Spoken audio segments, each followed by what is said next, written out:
海鮮丼、お寿司、ジンギスカン、豚丼、ラーメン、スープカレー、スイーツ、居酒屋。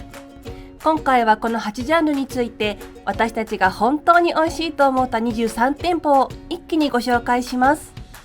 まずは函館グルメの王道中の王道、朝市から向かったのは一家庭旅路さんです。お店を選ぶ際はぜひ水槽に注目してみてください。イカが泳いでいたら新鮮なイカを食べられるチャンスです。ということでこちらの一押しメニューはカツイカ踊り丼です。まだまだ動いてますね。新鮮なイカはこんな風に半透明でカリコリっとした食感なんですよ。少し甘みもあって函館に来たならぜひ味わってもらいたいです。イカの肝が食べられるのも珍しいですよね。ちなみにこちらは他の海鮮丼もとっても美味しいんです。ネタの新鮮さ伝わってますでしょうか？見てたら私も食べたくなっちゃいました。皆さんも北海道の海の幸をぜひ。朝市は美味しそうな海産物の宝庫で水槽を眺めてるだけでも楽しいです。そんな中でもう一軒おすすめしたいのが食いしん坊函館さんです。なんだか懐かしい雰囲気も私たちのお気に入りです。こちらでは珍しい海鮮丼がありまして、なんとあの高級食材アワビの丼が食べられるんです。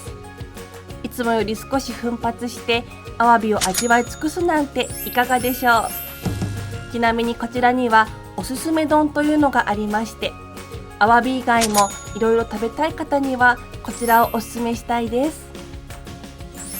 ところ変わって五稜郭エリアでおすすめしたいのが居酒屋箱屋さんです。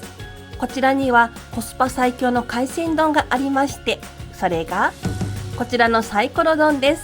見てください。このツヤツヤと輝いた大トロ、脂が乗っていて美味しいんですよね。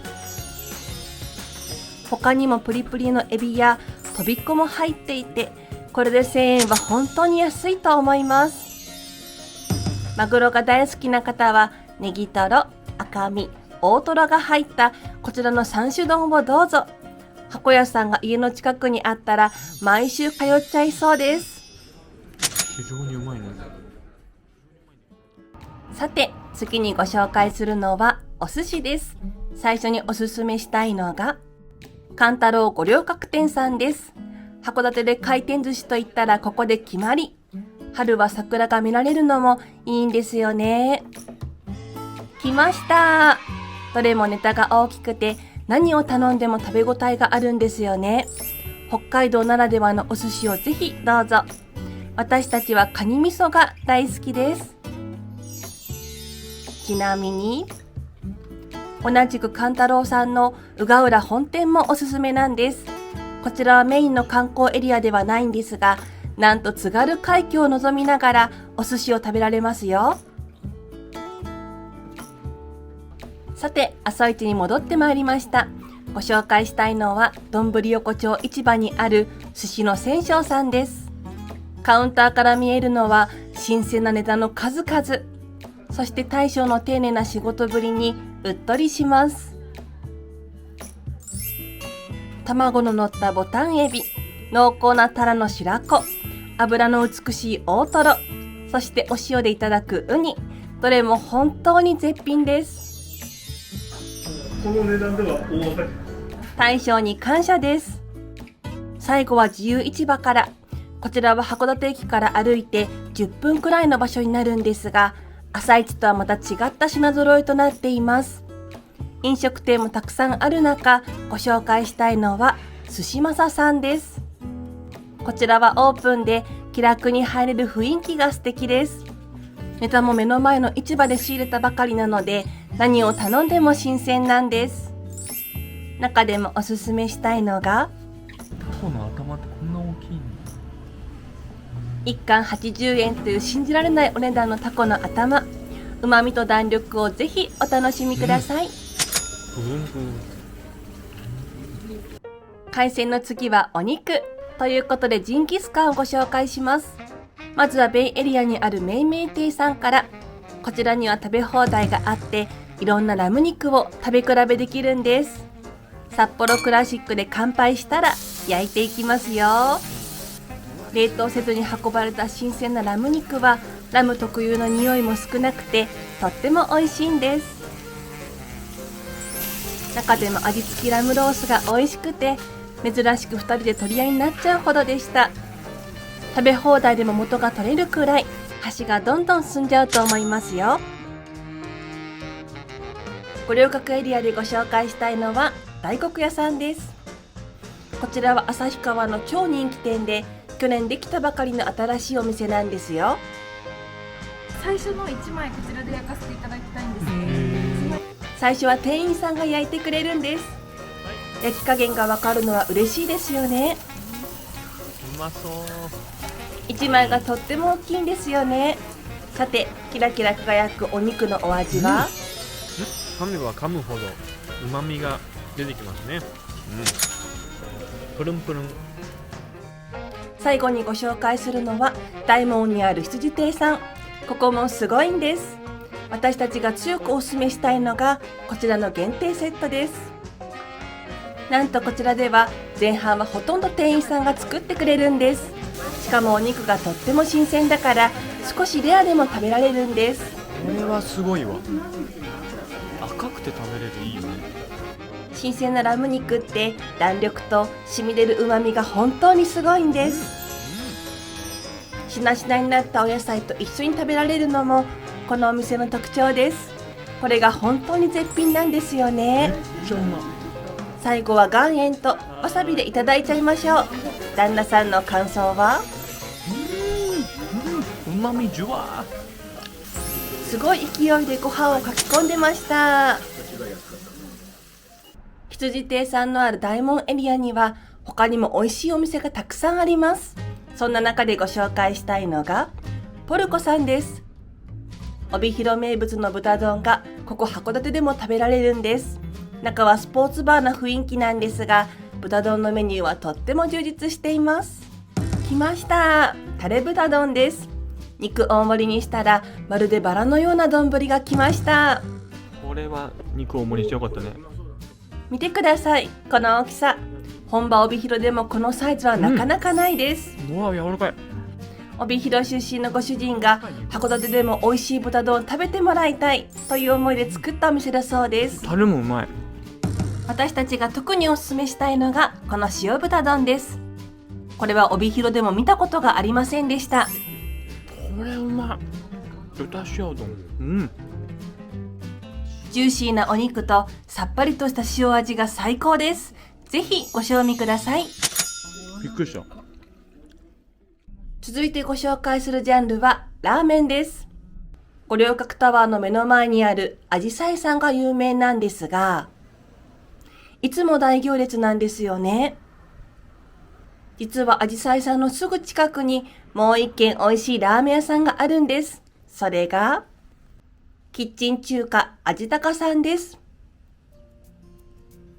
なんだか懐かしい雰囲気。こちらは戦後間もない頃から営業している歴史あるお店なんですよ。来ました。函館といえば塩ラーメンです。透明なスープはあっさりなのにまるで体に染み込んでくるようです。つるつるとしたストレート麺はスープとよく馴染んで、これまた美味しいんです。こんな値段でいいのって思うくらい大満足な一杯です。ちなみにこちらは餃子も美味しくて中からスープが染み出るんですよね。続いてご紹介するのは大門エリアにある滋養軒さんです。こちらも超人気店で12時半の時点でお昼の分は終了でした。食べられなくて帰る方もたくさんいたのでぜひ早めに行ってくださいね。私たちは並び始めて1時間10分くらいで席に着きました。どうですか？函館の塩ラーメンの中でも一番透き通ったスープだと思います。値段も本当に信じられない安さです。こちらは本当に美味しくて私たちの一押しなんですが、閉店時間が日によって違うのが難しいところで、せっかく行っても食べられないかもしれません。もし食べられなかった時は先ほどの寿司まささんに向かってください。お向かいにある稲瀬さんのラーメンも美味しいですよ。最後にご紹介するのは朝市にあるかもめさんです。こちらはグレイのてるさんをはじめ地元の方に愛されているお店なんですよ。お、重たい。見てください。もう大迫力ですよね。海鮮の出汁が効いたスープはもちろん絶品で、プリプリの縮れ麺との相性も抜群なんですよね。ホタテやカニも食べ応えたっぷりです。ぜひ北海道らしい一杯を試してみてください。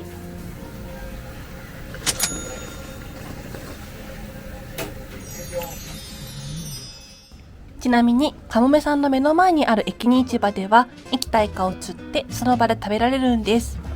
コリコリのイカをまだ食べていない方はこちらもおすすめですよ。さて続いてはスープカレーのおすすめとして名前五稜郭店さんをご紹介します。スープカレーはなかなか馴染みがないと思いますが、オーダーは簡単でメインの具材と辛さを選ぶだけです。おすすめはポーク。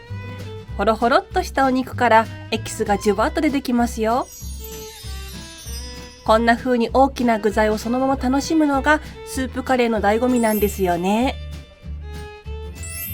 こちらは札幌が本店のお店なんですが、私たち夫婦の一押しのお店なのでご紹介しました。続いては千歳町にある吉田商店さんです。こちらは地元の方にも大人気で、昭和の小学校のような雰囲気も魅力の一つです。出席簿を開くとメニューになっています。面白いですよね。こちらのポーク角煮も絶品なんです。スープが浮かんだサラサラのスープはとってもまろやかで万人に愛されるお味です。ポークもトロトロで口の中で溶けるようです。ゴロゴロっと入った野菜たちも素材の味を楽しむことができます。ぐいぐい飲んじゃうスープも相まって箸がどんどん進んじゃうと思いますよ。こちらはお土産屋さんでレトルトも販売されています。お家で食べたい方はお土産として買って帰るのもいいかもしれません。最後にご紹介するのは大門にあるベギラマさんです。とってもおしゃれな佇まいで店内は広々しています。こちらを最後にご紹介したのには理由がありまして、それはとっても函館らしいメニューがあるからです。珍しい。イカスミスープは見た目もお味もインパクト十分。イカゲソやホタテなど具材の調理も丁寧にされています。魚介の旨味が詰まった一杯はここならではの特徴です。めちゃめちゃうまいねこれ。定番のチキンレッグもありますよ。スープカレーを何軒か食べた方ならこのお店の凄さがわかるかと思います。函館に来たならぜひご賞味ください。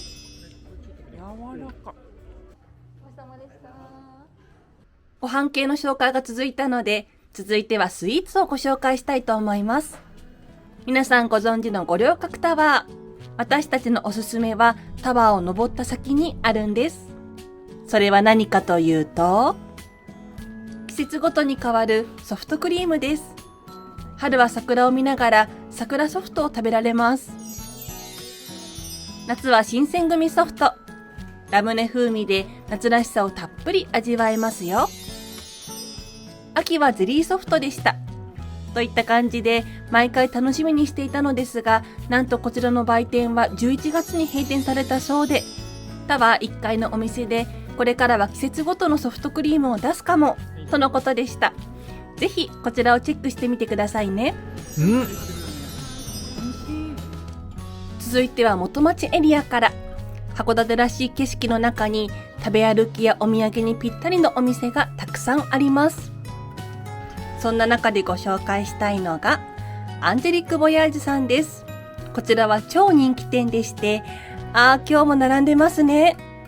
中に入ると美味しそうなものがたくさん並んでいるんですが、一番有名なのはこちらのショコラボヤージュです。美味しいんですよね。でも今日のおすすめは別にありまして、それが賞味期限30分のクレープです。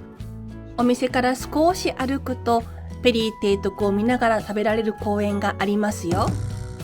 ね、持っててあったかいんだ。そうなんだ。もちもちの生地と上品な甘さのクリームがたまりません。ほんのりね、甘い。パリパリ部分大好きだわ。さて続いてはベイエリアから。こちらも素敵な街並みが続きますが、最後にご紹介したいのはスナッフルスさんです。有名なのは何といってもチーズオムレット。函館土産を12種類食べ比べた私たちの中でもこちらは上位の一品です。中を進むとカフェスペースがあってソフトクリームやケーキも食べられます。そんな中でご紹介したいのがこちらのケーキバーです。なんとチーズオムレット7種類を食べ比べできるんです。これは嬉しい。私もお土産で買ったことがなかったいちご味を頼んでみました。お味の方はいちごの香りがシュワシュワっと溶けていきます。ちょっとこっちの方が硬い。ぜひ皆さんもお気に入りを見つけてみてくださいね。めっちゃ美味しい。日が暮れるとベイエリアは一層美しくなります。それでは最後のジャンル、居酒屋に参りましょう。ご紹介するのは函館ビアホールさんです。こちらは中が広々していて外国に来たような雰囲気に浸れます。さすがビールの種類は豊富。アルコール度数が低いビールもあるのでお酒の弱い旦那さんもご機嫌です。まずは函館名物のソーセージから。一味違った味わいが楽しめますよ。うわー、グツグツしてて美味しそう。北海道に来たならこちらもぜひ。他にも北海道グルメがたくさんあってどれも本当に美味しいんですよ。続いては大門エリアにある函館山さんです。こちらは2階に上がるとパーテーションの半個室がたくさんあります。嬉しいですよね。こちらも北海道グルメが豊富にあるんですが、やっぱりここはイカでしょう。さばいたばかりのイカが食べられるなんて幸せすぎます。